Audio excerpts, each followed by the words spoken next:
वालेकुम गाइस, कैसे हैं आप? उम्मीद करते हैं आप सब खैरियत से होंगे, खुश होंगे और हमारी दुआ है कि आप हमेशा खुश रहें, हंसते और मुस्कुराते रहें। मेरा नाम है रहमान अनवर, मेरा नाम है अजीज और मैं हूँ मोहम्मद से और मैं हूं जफर इकबाल। और आज हम जिस वीडियो पे रिएक्ट करने जा रहे हैं, इस वीडियो का टाइटल है battle of Haldi Ghati, Maharana Pratap versus Akbar. तो देखते हैं भाई वीडियो। अगर वीडियो पसंद आए तो लाइक सब्सक्राइब जरूर कीजिएगा। करते हैं वीडियो स्टार्ट और देखते हैं भाई। स्टडी IQ IAS अब तैयारी हुई अफोर्डेबल। हल्दी घाटी का युद्ध। Welcome to study IQ। मेरा नाम है आदेश सिंह। दोस्तों, अपनी नजरें अगर हम इतिहास के पन्नों पर दौड़ाएंगे तो पाएंगे कि भारतीय भूमि ने अब तक कई युद्ध देखे। इनमें से कुछ युद्ध बाहरी आक्रांताओं को खदेड़ने के लिए लड़े गए, कुछ साम्राज्य विस्तार के लिए, तो कुछ मातृभूमि की रक्षा के लिए लड़े गए। लेकिन इनमें से एक युद्ध ऐसा था जो अपनी आन बान शान और अपने आत्मसम्मान को बचाने के लिए लड़ा गया था। इस युद्ध का नाम है हल्दी घाटी का युद्ध, the battle of Haldi Ghati. तो चलिए आपको हम 16वीं सदी में लेकर चलते हैं, जब भारत की सरजमीं पर कई राजाओं और रियासतों का वर्चस्व हुआ करता था। इन्हीं में से मेवाड़ एक प्रमुख रियासत हुआ करती थी। मैप में इसकी पोजीशन की बात करें तो यह राजस्थान के दक्षिण पूर्वी छोर पर स्थित था। आज के भीलवाड़ा, चित्तौड़गढ़, प्रतापगढ़, राजसमंद, उदयपुर और झालावाड़ जैसे राजस्थान के जिले, मध्य प्रदेश के नीमच, मंदसौर और गुजरात के कुछ अंश मेवाड़ के हिस्से आते थे। मेवाड़ के बारे में हम इसलिए बता रहे हैं क्योंकि इसी रजवाड़े से उस योद्धा का संबंध था जिसने हल्दी घाटी के युद्ध में वीरता की अपनी एक अनोखी कहानी गढ़ी थी। धरती जागी, आकाश जागा, वो जागा तो मेवाड़ जागा। ये लाइंस उस शख्स को इंगित कर रही हैं जिन्होंने अपनी आन बान शान की रखवाली के लिए अपने प्राण न्यौछावर कर दिए थे, यानी कि महाराणा प्रताप की। दोस्तों, हल्दी घाटी का युद्ध कब, कहां और किन वजहों से लड़ा गया था, इन सभी सवालों के जवाब तलाशने से पहले हम महाराणा प्रताप की एक छोटी सी जीवनी को देख लेते हैं। Early life of Maharana Pratap. बात दरअसल 9 मई 1540 की है, जब मेवाड़ के राजा उदय सिंह और जयवंता बाई के घर कीका का जन्म हुआ था। कीका उदय सिंह का सबसे बड़ा बेटा था। अब आप यहां सोच रहे होंगे कि आखिर ये कीका कौन है, तो हम आपको बताते चलें कि महाराणा प्रताप को ही बचपन में कीका कहकर बुलाया जाता था। दरअसल महाराणा प्रताप का बचपन भील समुदाय के साथ बीता था। भील समुदाय के बच्चों के साथ ही वे खेले कूदे, बड़े हुए और युद्ध कला सीखी। भील समुदाय के लोग अपने पुत्र को कीका कहकर पुकारते थे, इसलिए भील महाराणा प्रताप को भी कीका नाम से ही बुलाते थे। तब दक्षिणी पश्चिमी मेवाड़ में यह शब्द बेहद चलन में था। स्थानीय भाषा में आज भी यह शब्द छोटे बच्चे का सूचक है। कीका धीरे धीरे बड़े होने लगे और बड़े होकर महाराणा प्रताप के रूप में जाने जाने लगे। समय आया मेवाड़ की गद्दी संभालने का। राजा उदय सिंह ने अपनी प्रिय रानी धीर बाई के बेटे कुंवर जगमाल को अपना उत्तराधिकारी बनाया, लेकिन कई लोगों की असहमति के बाद प्रताप को गद्दी सौंपी गई। इस असहमति का कारण कौशल और पराक्रम को बताया गया। महाराणा प्रताप के कौशल को देखते हुए अधिकतर लोग जगमाल के बरबक्स उन्हें गद्दी के ज्यादा योग्य समझते थे। लिहाजा 28 फरवरी 1572 का वो दिन था जब 32 साल की आयु में महाराणा प्रताप का राज्याभिषेक हुआ। दोस्तों, ये वो दौर था जब भारत में मुगलिया प्रभाव बढ़ रहा था। तब सम्राट अकबर के हाथों में मुगल सल्तनत की बागडोर थी। अकबर ने तब तक देश के कई हिस्सों को अपने कब्जे में ले लिया था और जिन रियासतों और इलाकों को वो कब्जा नहीं पाए, उन्हें पाने के लिए उन्होंने एड़ी चोटी का जोर लगा दिया था। ऐसे में अब हमें मेवाड़ की तरफ बढ़ते मुगलिया कदमों के कारण और उसके प्रभाव को भी देख लेना चाहिए। तो आइए दोस्तों, बढ़ते हैं अगले पहलू की तरफ। मेवाड़ वर्सेस मुगल्स। मेवाड़ ही एक ऐसी रियासत थी जिसको अकबर अपने अधीन नहीं कर पाए थे। गौरतलब है कि चित्तौड़, बदनौर, शाहपुरा और रायला आदि जैसे मेवाड़ से सटे इलाके मुगलिया हाथों में जाने लगे थे। मेवाड़ को भी अपने कब्जे में लेने की अकबर की लालसा दिनों दिन बढ़ती ही जा रही थी। अब यहां मन में यह सवाल कौंधता है कि आखिर मेवाड़ में ऐसी क्या खासियत थी जिसकी वजह से अकबर किसी भी हाल में मेवाड़ को अपने हिस्से में शामिल करना चाहते थे। इसकी दो प्रमुख वजहें रहीं। पहली, अकबर की साम्राज्यवादी नीति। इसके तहत अकबर अपने साम्राज्य और सेना को मजबूत करने के लिए राजपूत राज्यों को मुगल नियंत्रण में लाना चाहते थे। इसके लिए अकबर ने कई हथकंडे अपनाए। कुछ राज्यों को संधि के जरिए अपने साम्राज्य में मिलाया, कुछ ने खुद ही अकबर की संप्रभुता स्वीकारी, तो कुछ राज्यों के साथ अकबर ने वैवाहिक संबंध बनाए। दूसरी वजह है अकबर के लिए मेवाड़ की रणनीतिक महत्ता। दरअसल दिल्ली और आगरा से गुजरात के बंदरगाहों तक और मालवा से दक्कन तक के लिए ट्रेड, कॉमर्स और मिलिट्री कैंपेन रूट्स मेवाड़ के रास्ते ही होकर गुजरते थे। ऐसे में अकबर का पूरा जोर था कि वो मेवाड़ को अपने हिस्से में ले आए ताकि व्यापार आदि में किसी भी तरह की रुकावट ना आए। अकबर युद्ध के जरिए मेवाड़ को अपना नहीं बनाना चाहते थे। वो चाहते थे कि शांति से, बिना किसी जोर जबरदस्ती के मेवाड़ उनकी संप्रभुता स्वीकार ले। इसके लिए अकबर ने कई दफा महाराणा प्रताप के पास संधि प्रस्ताव भेजे ताकि महाराणा प्रताप स्वेच्छा से अपनी अधीनता स्वीकार कर लें। 1572 से लेकर 1576 के बीच जलाल खां, मानसिंह, भगवान दास और टोडरमल के नेतृत्व में उन्होंने 4 शिष्टमंडल महाराणा प्रताप के पास भेजे। इन शिष्टमंडलों को भेजने के पीछे का अकबर का मकसद समझौतों की आड़ में मेवाड़ को मुगल सल्तनत के अधीन लाना था। लेकिन महाराणा प्रताप को यह सब कहां मंजूर था। वो अपनी आन बान शान यानी मेवाड़ को किसी भी कीमत पर खोना नहीं चाहते थे। फिर क्या था, वे अकबर के हर एक प्रयास पर पानी फेरते रहे। अकबर के साथ किसी भी संधि में रुचि नहीं दिखाई। लेकिन सीमावर्ती इलाकों के मुगल साम्राज्य में शामिल होने से मेवाड़ की आर्थिक और राजनीतिक स्थिति धीरे धीरे चरमराने लगी थी। महाराणा प्रताप से जुड़े कई लोग अकबर से जा मिले। सत्ता छिन जाने के विरोध में महाराणा प्रताप के भाई जगमाल भी अकबर के खेमे में चले गए। इन सब का फायदा उठाते हुए अकबर ने प्रताप के सामने 2 विकल्प छोड़े। पहला तो ये कि वो अकबर की अधीनता को स्वीकार कर लें और अपना जीवन खुशी खुशी बिताएं। दूसरा ये कि अपना स्वतंत्र अस्तित्व चुनें। दूसरे विकल्प को चुनने में कठिनाइयां अपार थीं, लेकिन महाराणा प्रताप को किसी की अधीनता किसी भी कीमत पर स्वीकार नहीं थी। लिहाजा उन्होंने दूसरे विकल्प संघर्ष को चुना और इन सब का परिणाम था हल्दी घाटी की लड़ाई। लिहाजा ऐसे में हमें यह देखना होगा कि आखिर ये युद्ध किस प्रकार लड़ा गया, मुगल और प्रताप की सेना की क्या कुछ स्थिति थी आदि आदि। तो आइए बढ़ते हैं हल्दी घाटी के युद्ध की तरफ। The beginning of battle. गौरतलब है कि अकबर के तमाम प्रयासों के बावजूद प्रताप ने अकबर की अधीनता को नहीं स्वीकारा। लिहाजा अकबर ने मेवाड़ पर आक्रमण के आदेश दे दिए थे। राजस्थान के राजसमंद जिले में एक कस्बाई गांव है खमनोर। इस गांव के पास एक मैदान में मुगल सेना का प्रताप के साथ युद्ध हुआ। यह युद्ध एक संकरे पहाड़ी दर्रे से खमनोर के मैदान में बनास नदी तक लड़ा गया था। खमनोर से बलीचा गांव तक 6 किलोमीटर में फैला ये रण क्षेत्र हल्दी घाटी के नाम से जाना पहचाना गया। आपको बता दें कि यहां की मिट्टी का रंग हल्दी के जैसा पीला होने की वजह से इस घाटी का नाम हल्दी घाटी पड़ा है। दोस्तों, अब यहां सवाल है कि आखिर इस युद्ध में कौन कौन शामिल हुए थे। तो आइए इसके बारे में भी आपको थोड़ी जानकारी दे देते हैं। महाराणा प्रताप ने अपने घुड़सवार सैनिकों और भील समुदाय के धनुर्धरों को युद्ध के मैदान में उतारा था। इसमें प्रताप के हरावल का नेतृत्व अफगान के हकीम खां सूरी ने संभाला था। अब आप लोग यहां सोच रहे होंगे कि आखिर ये हरावल क्या होता है। तो आपको बताते चलें कि सेना के सबसे आगे वाले दस्ते अथवा टुकड़ी को हरावल कहा जाता है। वहीं मानसिंह कछवाहा मुगल सेना के हरावल का नेतृत्व कर रहे थे।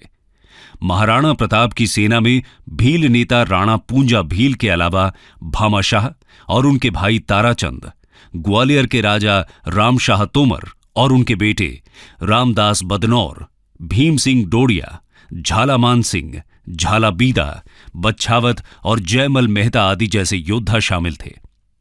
वहीं जगन्नाथ कछवाहा, माधो सिंह कछवाहा, सैयद हाशिम, राणा प्रताप के भाई जगमाल, शक्ति सिंह और सगर, बहलोल खान आदि मुगल सेना में शामिल थे। बदायूंनी इस युद्ध में मुगल सेना की तरफ से लड़ रहे थे। आगे जाकर मुंतखब उत तवारीख में बदायूंनी ने हल्दी घाटी के युद्ध का वर्णन किया था। इस युद्ध में हाथियों और घोड़ों को भी उतारा गया था। महाराणा प्रताप के प्रतापी घोड़े का नाम था चेतक। यह वही घोड़ा था जिसने अपने मालिक को बचाने के लिए खुद के प्राण न्यौछावर कर दिए थे। दूसरी तरफ हल्दी घाटी के युद्ध में मानसिंह के हाथी का नाम मर्दाना और अकबर के हाथी का नाम हवाई था। गजमुक्ता, गजराज और रनमदार कुछ अन्य हाथी थे।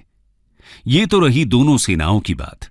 अब बढ़ते हैं युद्ध वाले दिन की तरफ। आखिरकार वो दिन भी आ गया जब दोनों सेनाएं आमने सामने आईं। 18 जून 1576 की सुबह युद्ध का बिगुल बजा था। महाराणा प्रताप के पहले ही वार में काफी जोर था। कई मुगल सैनिक भाग खड़े हुए। स्वयं बदायूंनी भी मौका देखकर फरार हो गए। स्थिति को देखते हुए मुगलों की आरक्षित फौज के प्रभारी मेहत्तर खां ने यह अफवाह फैला दी कि बादशाह अकबर स्वयं शाही सेना लेकर युद्ध में आ रहे हैं। फिर क्या था, अकबर के सहयोग की बात सुनकर मुगल सेना में थोड़ी हिम्मत बंधी। इसके बाद दोनों सेनाएं बनास नदी के किनारे रक्तताल के मैदान में भिड़ी। इस युद्ध का भी वही नतीजा निकला। मुगल सेना फिर से बिखर गई। मान सिंह ने जैसे तैसे अपनी सेना को इकट्ठा किया। फिर दोनों सेनाएं हाथी युद्ध में भिड़ी। इसे हाथी युद्ध इसीलिए कहा गया क्योंकि इसमें हाथियों के दस्ते को भी युद्ध में उतारा गया था।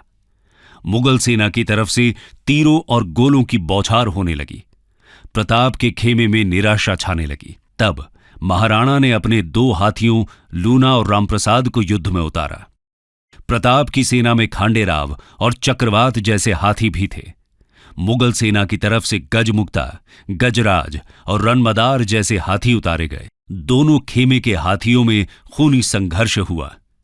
महाराणा प्रताप की सेना के हाथी कमतर साबित हुए। लूना और रामप्रसाद को मुगल सेना ने अपने कब्जे में ले लिया। मान सिंह को मारकर युद्ध में वापसी करने की महाराणा प्रताप की आखिरी कोशिश भी नाकाम रही। महाराणा प्रताप अपने साथियों रामशाह, ताराचंद, राणा पूंजा, हकीम सूर के साथ दुश्मन के खेमे को चीरते हुए मानसिंह के हाथी तक पहुंचे। मानसिंह अपने हाथी मर्दाना पर बैठे थे, जबकि प्रताप अपने घोड़े चेतक पर। चेतक ने मानसिंह के हाथी पर अपना पैर रखा और प्रताप ने अपने भाले से मानसिंह पर वार किया, पर यह वार सफल नहीं हुआ। मानसिंह बच निकले, लेकिन इन सब में चेतक का एक पैर जख्मी हो गया था। अब महाराणा की हार तय नजर आने लगी थी। युद्ध में प्रताप के जीवन को संकट में देखकर प्रताप की सेना के एक योद्धा झाला बीदा ने प्रताप का मुकुट धारण कर युद्ध किया। यह खास मुकुट था। इसमें राजसी छतरी लगी हुई थी। इस मुकुट से महाराणा आसानी से पहचान में आ जाते थे। झाला बीदा के इस मुकुट को पहनने से मुगल सैनिक महाराणा की बजाय उन्हें निशाना बनाने लगे। महाराणा को समझा बुझाकर जंग के मैदान से दूर भेजा गया और बीदा प्रताप की जान बचाते बचाते हल्दी घाटी में वीर गति को प्राप्त हुए। आखिरकार राणा को मैदान छोड़कर जाना पड़ा। वो अपने जख्मी घोड़े के साथ पहाड़ी की तरफ निकल लिए, लेकिन ज्यादा दूर नहीं जा सके। चेतक जख्मी हो चुका था। अपने मालिक को सुरक्षित जगह पर पहुंचाकर चेतक ने अपने प्राण त्याग दिए। बलीचा नामक जगह पर महाराणा प्रताप ने अपने इस प्यारे घोड़े का अंतिम संस्कार किया और उसे श्रद्धांजलि दी। बलीचा में आज भी चेतक की समाधि बनी हुई है। लेकिन यहां अभी भी यह सवाल बना हुआ है कि आखिर इस युद्ध का परिणाम क्या था। तो आइए आपको ले चलते हैं हल्दी घाटी के युद्ध के परिणाम की तरफ। Who was the winner? गौरतलब है कि हल्दी घाटी के युद्ध का कोई परिणाम नहीं निकल पाया था। इसकी वजह यह थी कि अकबर महाराणा प्रताप को जिंदा अथवा मुर्दा पकड़ने में कामयाब नहीं हो पाए थे। हालांकि उन्होंने मेवाड़ के कई हिस्सों पर अपना कब्जा कर लिया था। गोगुंदा का किला, जो महाराणा प्रताप का बेस हुआ करता था, उस पर भी मुगल सेना ने कब्जा कर लिया था। लेकिन इस कहानी का यहीं पर अंत नहीं होता। इस युद्ध के बाद महाराणा प्रताप अरावली की पहाड़ियों में चले जाते हैं और वहीं से अपने मिशन को अंजाम देने लगे थे। ये वही समय था जिसने एक काफी फेमस प्रसंग को जन्म दिया कि महाराणा ने जंगल में घास की रोटियां खाई थी। गोरिल्ला अथवा छापामार युद्ध के जरिए प्रताप ने धीरे धीरे अपने साम्राज्य को फिर से हासिल करने की दिशा में काम किया। देखते ही देखते उन्होंने चित्तौड़ और मंडलगढ़ को छोड़कर कुंभलगढ़, गोगुंदा और उदयपुर जैसे शेष हिस्सों पर फिर से अधिकार कर लिया। महाराणा प्रताप के इस नए साम्राज्य की राजधानी चावंड बनी। ये तो रही पूरी बात हल्दी घाटी की लड़ाई के परिणाम की। अब जानते हैं कि इसके बाद महाराणा प्रताप का क्या हुआ। दोस्तों, कहावत है कि उम्र की रफ्तार कभी लौटती नहीं और समय की रफ्तार कभी थमती नहीं। इसमें कोई दो राय नहीं कि इस रफ्तार ने महाराणा प्रताप के जीवन को भी अपनी गिरफ्त में ले लिया था। वो धीरे धीरे अपनी उम्र के अंतिम पड़ाव में पहुंच रहे थे। 19 फरवरी 1597 वो दिन था जब इस वीर योद्धा ने अपनी अंतिम सांसें ली। चावंड के पास ही बांडोली नामक जगह पर उनका अंतिम संस्कार किया गया। कंक्लूजन। दोस्तों, हल्दी घाटी की लड़ाई का बेशक कोई परिणाम न निकला हो, लेकिन इस युद्ध में साहस और बहादुरी का शानदार उदाहरण पेश किया गया था। अपनी मातृभूमि को बचाने और अपनी आन बान शान की रक्षा के लिए यह युद्ध आज भी हिम्मत, बलिदान और निष्ठा की प्रेरणा देता है। और इस प्रेरणा के प्रेरणा स्रोत रहे महाराणा प्रताप। इसी वजह से भारतीय इतिहास में महाराणा प्रताप का नाम बेहद ही अदब के साथ लिया जाता रहा है। वीरता, शौर्य, त्याग, पराक्रम और दृढ़ प्रण के लिए उनका नाम आज भी अमर है। महाराणा प्रताप की वीरता को कई विद्वानों ने अपनी किताबों में जगह दी। कर्नल टॉड लिखते हैं कि अरावली में ऐसी कोई घाटी नहीं जो प्रताप के वीर कार्यों से अछूती रही हो। कर्नल टॉड ने अपनी किताब में हल्दी घाटी को मेवाड़ की धर्मपल्ली बताया। स्वयं अकबर भी प्रताप की वीरता का बखान करने से अछूते नहीं रहे थे। अकबर का कहना था कि भारत में जब भी कभी अकबर और महाराणा प्रताप का नाम लिया जाएगा तो महाराणा प्रताप का नाम मेरे से पहले पूरे अदब के साथ लिया जाएगा। स्टडी IQ IAS अब तैयारी हुई अफोर्डेबल। हाँ जी गाइस, तो जैसा आपने भाई देखा, बिल्कुल हल्दी घाटी का जो युद्ध था वो ये है कि भाई दोनों तरफ से बहुत ना भारी पक्ष थे।